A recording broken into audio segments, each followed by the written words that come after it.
This is probably my most favorite fruit.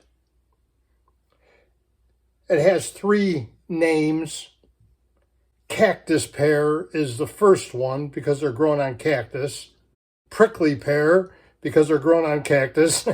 And they have these little thorns, which are obviously scraped off on here, but I'll talk more about that in a second. Or tunas, and I think there's a fourth name. I really don't know, but they're in season right now. This is the middle part of September. They're nice and voluminous. I keep them refrigerated. I like them room temperature, but refrigerated. I just got through with a long bike ride. Did some really good respiratory work, cardiovascular, aerobic work, pumping up, even anaerobic because going uphill and wind in my face. But look how voluminous it is. I mean, obviously it's pretty big. And this here obviously is the belly. All these little points right here, these little dots, they're prickly. So you have to be really careful in handling these things because normally, and there's not any on these right here, but you'll see, I mean, they're long, thorny spikes, which obviously you can see. You don't want to grab the bag. I always tell the cashier, be careful, these are prickly pears. And they always laugh because they know. But some of these are real. They're so small you can't even see them, but you'll feel them. You'll get them in your fingertips, and it's a pain because they'll be in there for a couple days, or on your lips. So how do you eat these things? How do you avoid the prickly pear? So basically, what I do, I grab a napkin or maybe some plastic bag or whatever. I put it over the top. I cut off the first end, and you could see all the different seeds in there. These seeds are very hard. I'll talk about those in a second. Flip this around again, put the covering on there, whether it's a napkin or a plastic bag or whatever, just so those pricklies, those little thorns, don't get into your fingers. You get that side. And what I do, I'm not going to show you. I'm not going to show you my face. I'm a little grubby right now.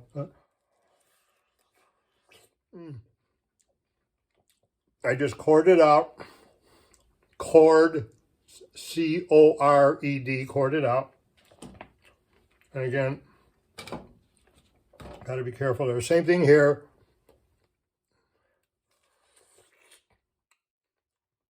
Cord it out.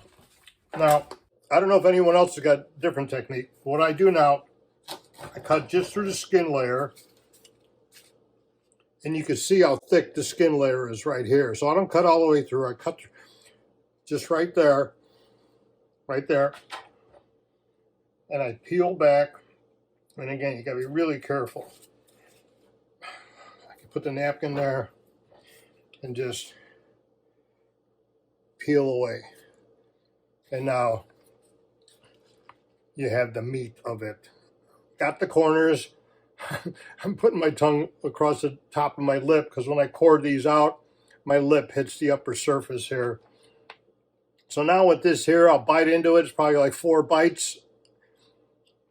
I don't chew the seeds. They are like little rocks. I just swallow them. But when they come out on the back end, somehow your digestive system takes full care of them. So it's not like there's an impediment in digestion. I know a lot of people that are sugar conscious, say all fruits have too much sugar in them, whatever. I like eating fruits on occasion. They do bloat me up, but I'd rather be bloated and hydrated than not bloated and dehydrated.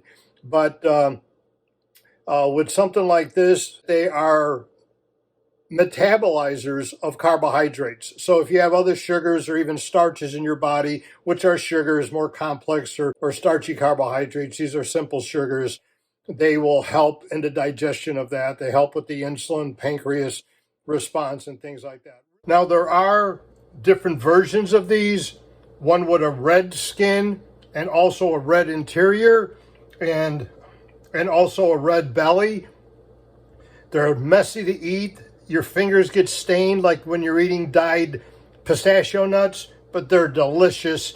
But for some reason, I always have a tendency to buy the green ones over the red ones, only because the green ones are always bigger. Price-wise, these could get pricey in some grocery stores, like $1 a piece, some crazy thing, almost like an avocado or whatever. But the stores that I go to, and I found some secret places, 3 for $1, 4 for $1, 5 for $1, because obviously who's ever supplying these to those grocery stores have access to probably dozens, if not hundreds of cactus, and they're just harvesting these for all of us. I guarantee you'll love the taste. If I can compare it to something, it's almost like a kiwi, but not exactly a kiwi, if you know what I mean. It's like, it is, but it isn't. So, but they're very delicious, really healthy fruit, very refreshing. You got to give them a try if you haven't. Anyway, prickly pears. I love them. Tunas, prickly pears, cactus pears, and I think there's a fourth that I don't know.